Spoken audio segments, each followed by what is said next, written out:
Hello everyone, high আমি দেব। আজ তোমাদেরকে আমি কিছু কথা বলবো। যদি তুমি হও একজন পুরুষ, তাহলে এই গল্পটা শুধুমাত্র তোমার জন্য। আর যদি তুমি না হও, তবু শুনে নিও, কারণ এই কথাগুলো হয়তো তোমার বাবার, তোমার ভাইয়ের অথবা তোমার প্রাক্তন প্রেমিকের না বলা কান্না। ছেলেরা কাঁদে না, ছেলেরা ভাঙে না, ছেলেরা দুর্বলও হয় না। এই কথাগুলো ঠিক কবে থেকে মাথায় ঢুকে গেছে জানো? ছেলেটা যখন ছোট ছিল, ওর খেলনা ভেঙে গেলে ওর মা বলতো, তুই ছেলে, কাঁদিস না। স্কুলে গিয়ে মার খেলে বলতো, তুই কি মেয়ে নাকি, কাঁদছিস কেন? তখনই শিখে গিয়েছিল আঘাত পেলে দাঁত চেপে সহ্য করতে হয়। তাই তো আজও যখন কেউ খুব কাছের মানুষটা ছেড়ে যায়, ওর চোখ ভেজে না, বুক ফেটে কান্না আসে, তবু মুখে বলে ভালো আছি। আসলে ও শিখে গেছে কান্না পুরুষের জন্য নয়। ছেলেটা প্রেমে পড়েছিল খুব গভীরভাবে। সেই ছেলেটা প্রথমবার কাউকে ভালোবাসে ভাবতে শিখেছিল। বউ বলবে, সংসার হবে, বাচ্চা ঘুমুবে তার বুকে, অনেক ভাবনা। কিন্তু সেই মেয়েটা একদিন হঠাৎ বলল, তুমি অনেক ভালো, কিন্তু আমি তোমার সঙ্গে আর থাকতে পারছি না। সেই দিন ছেলেটা কাঁদেনি, অন্তত বাইরের কেউ তো জানে না। ও বলেছিল, ঠিক আছে, ভালো থেকো। কিন্তু পরের কয়েকটা রাত ওর বালিশটা জানে কতটা জল শুষে নিয়েছিল। কারণ ছেলেরা যখন কাঁদে, সেটা কারোর সামনে হয় না। তুমি কি জানো তোমার বাবা কখন শেষবার নিজের জন্য কিছু কিনেছিলেন? না শার্ট বা জুতো নয়, মন থেকে নিজের জন্য কিছু। তোমার বাবাও তো একটা সময় প্রেমে পড়েছিলেন। তাঁরও শখ ছিল ঘুরতে যাওয়ার, গান গাওয়ার, ছুটি কাটানোর, অনেক কিছুর। কিন্তু সেসব কোথায় যেন গিলে খেল দায়িত্ব। তিনি হয়তো আজ চুপচাপ খবরের কাগজ পড়েন, কিন্তু প্রতিদিন না বলা কষ্ট লুকিয়ে রাখেন হাসির আড়ালে। বাড়ির ছেলেরা আসলে আর মানুষ থাকে না, ওরা হয়ে ওঠে বোঝা বহনের গরু।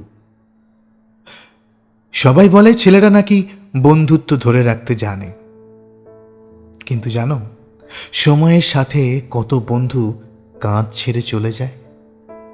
এক সময় যার সঙ্গে রাত 3টে কথা বলেছ, আজ সে হয়তো তোমার নাম্বারটাও সেভ রাখেনি। তুমি আজও তাকেই মনে করো বন্ধু, কিন্তু ওর কাছে তুমি শুধু পুরনো পরিচিত কেউ। কেন জানো? কারণ ছেলেরা শুধু দেয়, তাদের কেউ পিছন ফিরে দেখে না। কি করছিস এখন? এই একটা প্রশ্নই তো জানিয়ে দেয় সমাজ কিভাবে পুরুষকে বিচার করে। তুমি যদি আজ বেকার হও, তাহলে তোমার ভালোবাসাও গুরুত্ব পায় না, কারণ একটা ছেলের দাম তার ইনকামে। তুমি হয়তো প্রতিদিন চাকরির পেছনে ছুটছ, নিজেকে হারিয়ে দিচ্ছ, কিন্তু কেউ তা একবারও জিজ্ঞাসা করে না, তুমি ঠিক আছো তো?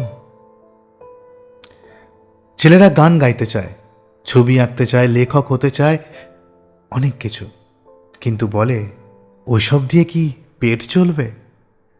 ওর স্বপ্নটা কেড়ে নেয় ওর বাস্তব, আর বাস্তবটা দেয় একটা টেবিল চেয়ার ফাইলের চাকরি। তুমি হয়তো কবিতা লেখো, কিন্তু মাকে বললে সে বলেন, এইসব করে কি লাভ বলতো, ভালো কোনো চাকরি কর না। একটা সম্পর্ক যখন ভেঙে যায়, মেয়েরা কাঁদে, সমাজ বোঝে তাদের, কিন্তু ছেলেটা ছেলেটা চুপ করে থাকে। ওর কষ্ট কে বোঝে? ও হয়তো বন্ধুর সামনে মজা করে, মাঝে মাঝরাতে ড্রিঙ্ক খেয়ে বলেও ওঠে, সব ঠেকা খেয়েছি ভাই।